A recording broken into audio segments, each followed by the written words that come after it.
and the board, and I appreciate that. We have finally come, watch this, we have finally come to the table, as it were, to finally eat of the meal that's been prepared in the last 4 years. He said, that's a lot of cooking. How many know the last 3.5 years or so, I've been talking about the point of glory, right? Following the publication and the printing of the book, The Lord's Table Revisited. A sequence to that, I'll need the chair as well as the podium over here on this side, if you will. The podium and the chair would help me. Thank you, gentlemen. Tomorrow, I go to Charleston at the Southeastern Spinal Institute, and they're going to be looking at my back to see what they can do. They may have to get a hammer and a chisel, but whatever it takes to fix things there, I'm going to be grateful, that's for sure. Amen. Grateful, that is indeed for sure.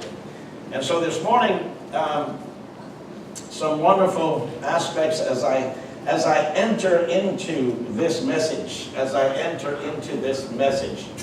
it is with great joy that I come to this time.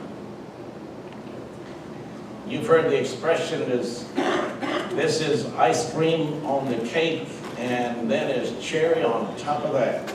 And maybe throw in some extra Cool Whip or whipped cream on top of that. We're at that very top right now. We've been working on this for years in preparation. All the ingredients have been placed into this. Now we're getting to that place, right? Starting this morning, it'll take me a few Sundays to get through this. But I'm going to introduce it to you today in the name of the Lord so that you'll have an idea as to where we're going with this. I think that in here also is a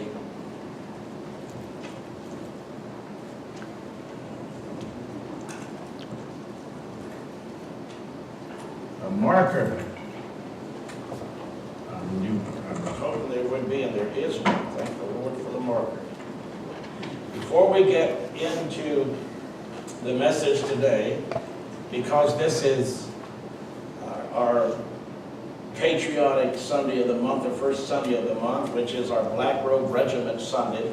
And that's why I'm wearing the pulpit robe today. I have this little thing to read to you from 1931, and this is from Dr. Adrian Rogers. How many have seen in the news in the past few months, there has been a tremendous push to transform the United States of America into a socialist state. I'm not a politician. I'm not here to speak politics. But if you appreciate America and the freedoms and the liberties that you're enjoying, if you're appreciating that, then you will want to stand firm on our Constitution. Amen. Socialism or communism is antithetical. It is opposite of our Constitution. Amen. In socialism and communism, it makes man the God, to be served and worshipped.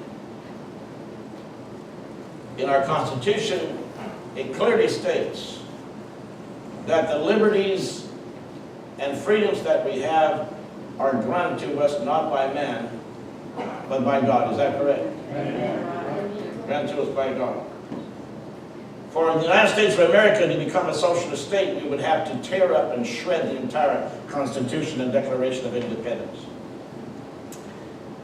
There seems to be an attitude by some people in America, an attitude of resentment. If you happen to be blessed a little more than they are, they're resentful. It's an attitude of resentment. I resent you having more money than I do. I resent you having more success than I do. I resent you doing better than me. Therefore, I want to take from you so that I can have what you have. How many know that that is the cheap way of getting around in life? You know, the Bible says, as a matter of fact, the Apostle Paul put it this way to the Thessalonians: if you don't work, you don't eat. Yeah. Amen. That's right. Amen. I didn't say it. Paul said it. Because there was a group of people who assumed that they had a right to your benefits, a right to the wealth or the strength, financial strength that you had, that you worked so hard to get, that they had a right to it. So socialism uses the government as the third party to take from some and give it to others. And so back in 1931, there was a writer named Adrian Rogers who said this: you cannot legislate the poor into freedom by legislating the wealthy out of freedom. Amen. Let me say that again. You cannot legislate the poor into freedom, financial freedom, by legislating the wealthy out of freedom. So, to bring freedom, you have to take it from another. Right?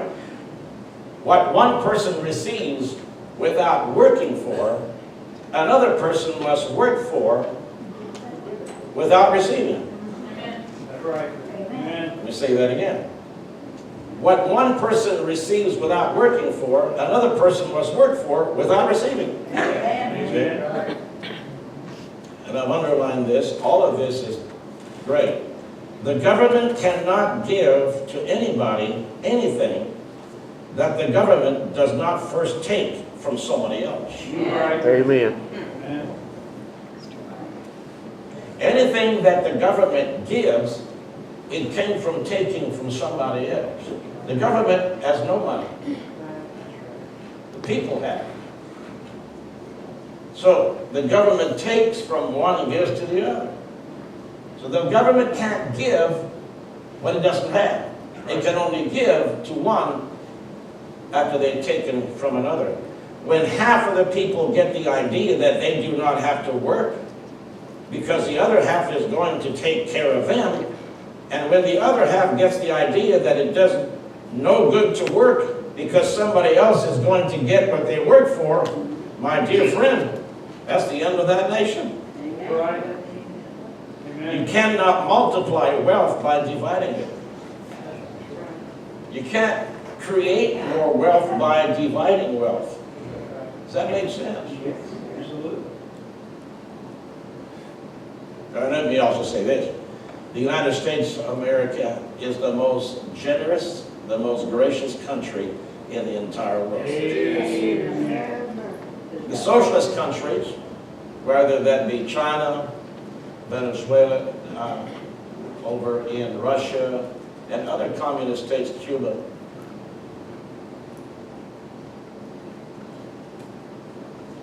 have tried it. It has utterly failed. You've seen in the news how that people in Venezuela, which by the way in Venezuela ought to be one of the richest countries in the Western Hemisphere It is. because of its oil wealth. Should be one of the richest ones. Now we're seeing pictures for the last few years when Chavez took over and took a dictatorship position. People eating out of the back of garbage trucks. You know the garbage trucks that comes around and they crush it in and they push it out like that. The guy works, to pick up the garbage. All over the news. People following the truck so they can eat that day. And he won't step down. People going to garbage bins like we have here in the back, rummaging through to have something to eat that day. They go in the garbage cans in the back of restaurants in Argentina looking for food to eat. Thousands of people are dying of starvation and sickness because one guy had an idea he thought that was better. I bet he ain't The starving. control of the entire nation by a handful of people doesn't work. Never has, it's not God's plan. If the poor are going to make it, let it be because you and I have a heart to give and to help. Amen. That's right. Not just to give a hand out, but a hand up. It's been said how many times? If you give a man fish, he'll eat for a day. If you show him how to fish, he'll eat for a lifetime. Right. The principle from the scriptures is clear. If you don't work, you don't have to eat. In other words, what gives you the idea that you're entitled to anything? If you have a lazy attitude. Now, again, those who are handicapped, those who have problems, they're physically disabled, ask me, and I will give all that I can to help that. How many understand what I'm saying? That people who are handicapped, people who can't help themselves, the Bible is clear on this. The widows, the widowers, the orphans, the helpless, we must come to their defense. Amen. And we do that. America is the breadbasket of the entire world. We have work ethics, and we're generous. We give.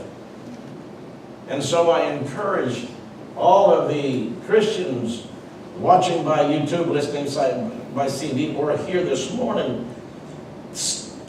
keep a generous heart, keep a generous attitude. Be a giver. Amen. Be a giver. That's right. I know some people, when they go to eat at a restaurant, the waitress is good, they'll give a whole $1 for a tip. A whole $1. I said, whoa, how generous. Wow. Some will go as far as give 10%. I think that's pretty good. Diane has had a different attitude. Hers is a minimum of 20%. We have a waitress here that says a big amen to that. Now she's going to ask Diane and I to come eat at her restaurant so she's going to have that 20%. If you're a waitress and you're making $3, $4 an hour, you appreciate tips at the table. But the point is not so much about the waitressing as much as it is about the person who is eating. If you can afford to eat at a restaurant, you should be able to afford a good tip. Amen. That's right. If you say you can afford to eat at a restaurant, but you can't afford to leave a tip, that is a misnomer. By definition, that is a contradiction in terms. If you can afford to eat at a restaurant, you should be able to afford a good tip. Amen? So it's an attitude, it's a question of attitude of the heart. Now, brother, I'm excited. I'm excited. I'm Brother Curry here. Now, Brother Charlie, you're going to have to stand over here for a second, because if I start to topple over, you need to be here to catch me. Okay. Because I'm going up. I got you. I'm going up. Give me a hand here, son. Got you. All right. All right. Here we go. All right. Y'all pray for your pastor. All right. I got him. So I go across like this and go all the way down. All the way down here. Now, so as I won't have to come back in a few minutes, let me put right here the Holy of Holies. The Holy of Holies. Now, look very, very closely. Up here at the Holy of Holies is where we have what we call, what I have termed, the point of glory. I'm going to do my best for you to be able to read my chicken scratch up here. Do my best. There's another way to put this, and that is theosis. Most people don't understand the term theosis, but I will be explaining all of that. And this is also called a critical experience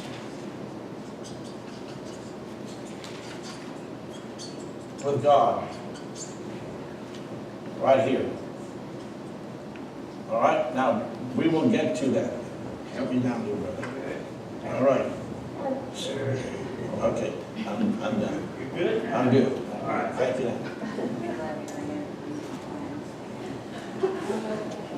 I might be hurting on the outside, but inside, put me in, coach.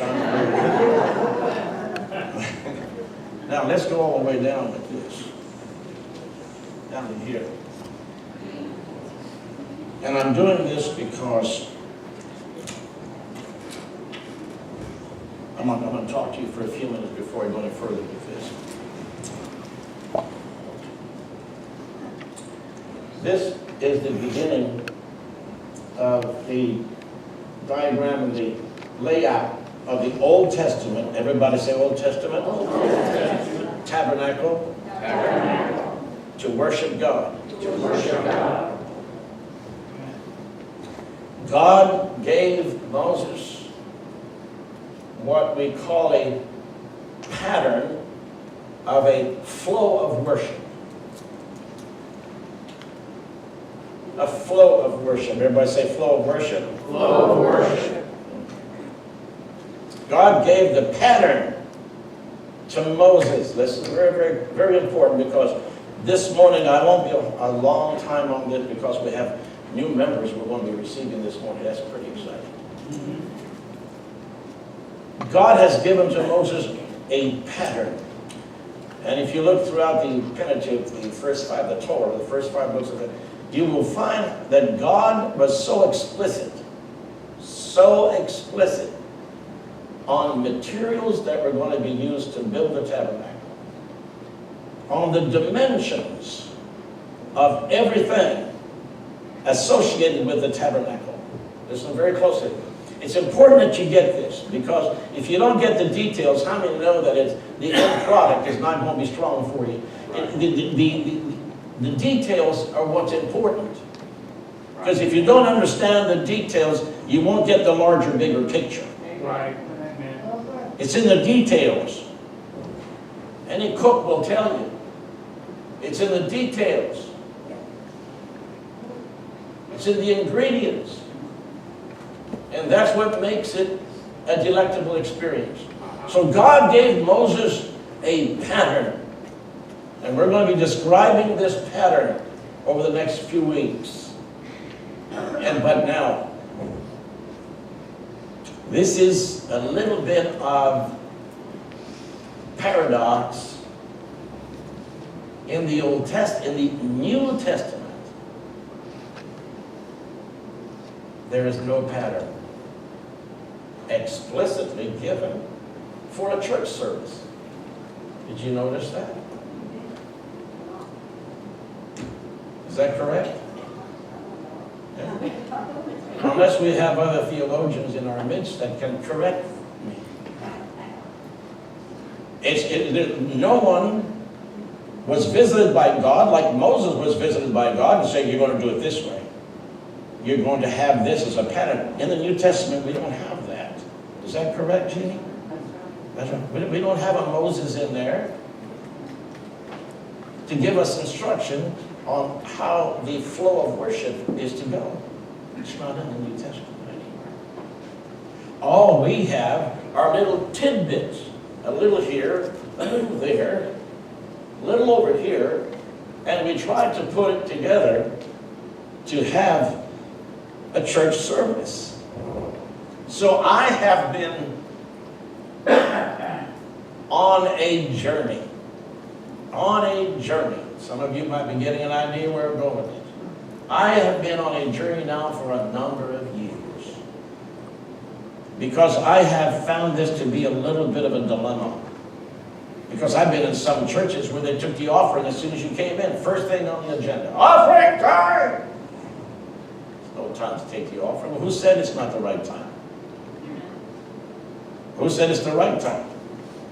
There's no set standard protocol for the service in the New Testament. Some others start with their bulletin at the beginning of the service. I wonder, that's a little strange. Some others begin with the Lord's Supper. Some have no Lord's Supper whatsoever. So things are discombobulated. Do you understand what I'm saying? In the Christian community, in the New Testament church pattern for the flow of worship. It's important that we get this. Make it very, very important that we get this. By the way, happy birthday to you tomorrow. I understand from the bulletins your birthday tomorrow. We won't tell the church how old you are. She's still like me. Yeah. Happy birthday. I don't even know how For much. many years now. Yeah. Now listen closer. So I've been on this journey for many years now. And I had this itch that nobody been able to scratch.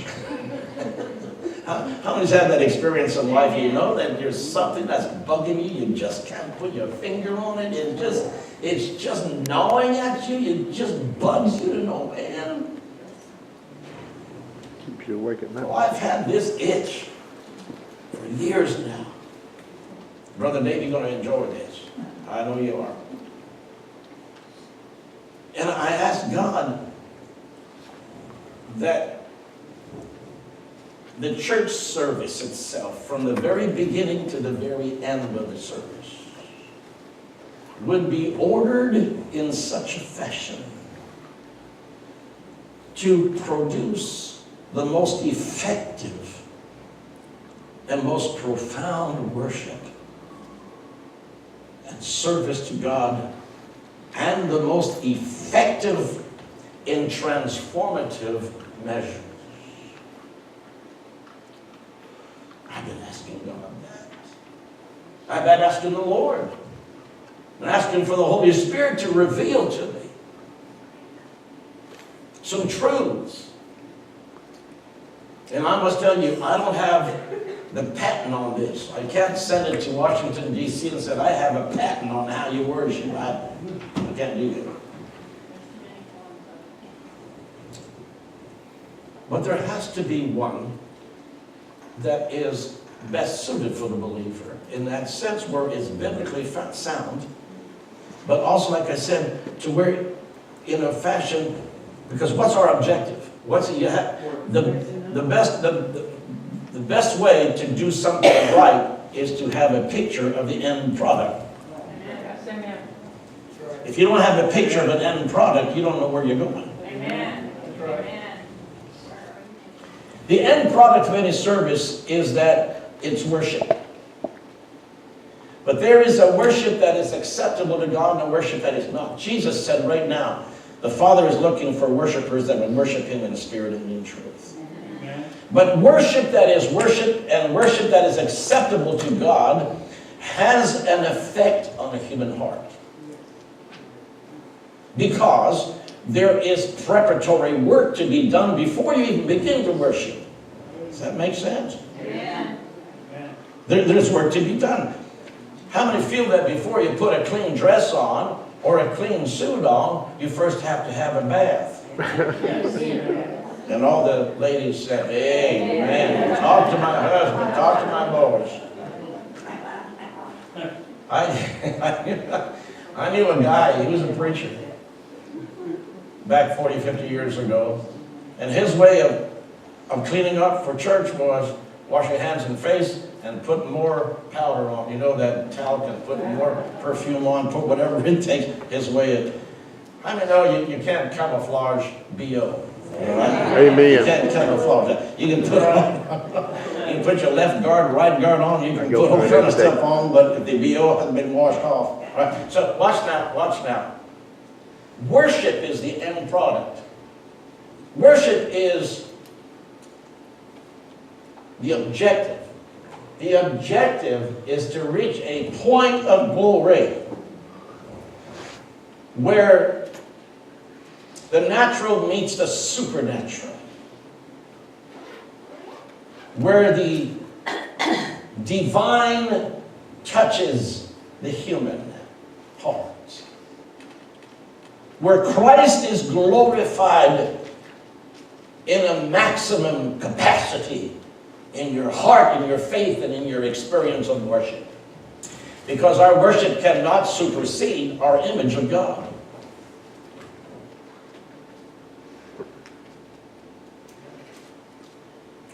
worship is dictated by our image of God.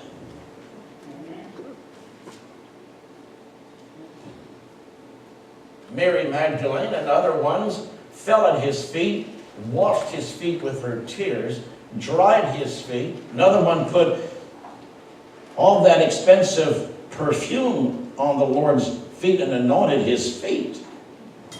How many know that she had a level of worship I've yet to discover? Amen. Amen. You understand what I'm saying? So if the end product is worship and a theosis or a critical experience with God, then there has to be preparation for that. Why? Because we come from a world experience all week, and we expect to just show up here and all of a sudden we're spiritual just like that. All of a sudden we're just bang, we're in heaven. How do you know that there should be a process? There should be some type of protocol, some type of process, a pattern that lifts you into a place where you're free from distractions. Amen. You're free from mental, emotional, and spiritual annoyances and distractions. When you come into the church on Sunday morning, your mind may be on an argument that you had with your husband, with your wife, or your kids yesterday morning. You might come in here angry. You might come in here totally unrighteous in your attitude. You may come in here with an anger and a bitterness. You might come in here with known habitual sins in your life. Maybe there are things that you have done this week that need to be acknowledged before God. How many know that you're going to be constricted in your worship if this is not dealt with? Amen. That's right. So there has to be, and so like it was in the Old Testament. And so if the objective is a point of glory, a theosis, and I'll be explaining theosis, a critical experience with God is the final objective, then we should, by definition and by experience, go through the process to prepare our hearts before God. Amen.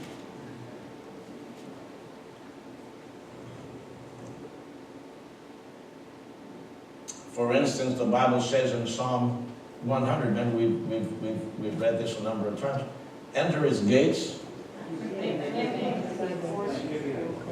There might be some this morning that entered these gates with no thanksgiving. In fact, you said, do I have to go? Do I really need to be there? See, this dictates the level of worship. It has to start somewhere. It has to start somewhere. It has to begin with humility of heart. Right. And so we begin today by defining what the Christian experience is to worship God in spirit and in truth. However, you may have the truth all laid out, doing it the right way, but there has to be a spiritual preparation. And I believe beyond a shadow of a doubt that the Old Testament pattern that God gave Moses was a pattern, watch now, Brother Dave marked this down, was a pattern that God gave not only for the Old Testament, but although we don't have it so defined explicitly and clearly in the New Testament, I have come to an understanding that perhaps the pattern that God gave Moses should be followed also in the church service for the believer, especially here at Calvary Community Church. Amen. You say, how does this happen? And that's what we're going to be talking about. That's what I'm going to be teaching you about and how this comes about. It goes along with the furniture. It goes along with the articles in the tabernacle. I see a smile and a nod back here. She knows what I'm talking about. Dave knows what I'm talking about. And many others know what I'm talking about. But now we're turning all of that around that I taught you a number of years ago, and we're bringing this now to a pattern of preparation to have a theosis with God, to have a critical experience with God. How many feel that in coming here at Calvary Community Church, there should be an opportunity for you to experience God like you've never experienced Him before? Amen.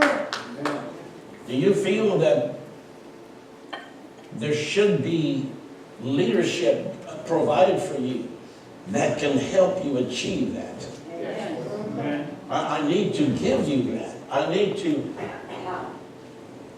give you that teaching and admonition. I need to give you that explanation, that definition, that breakdown that shows you how to make that happen. There is a worship that's not acceptable to God. And there's a worship that's acceptable to Him.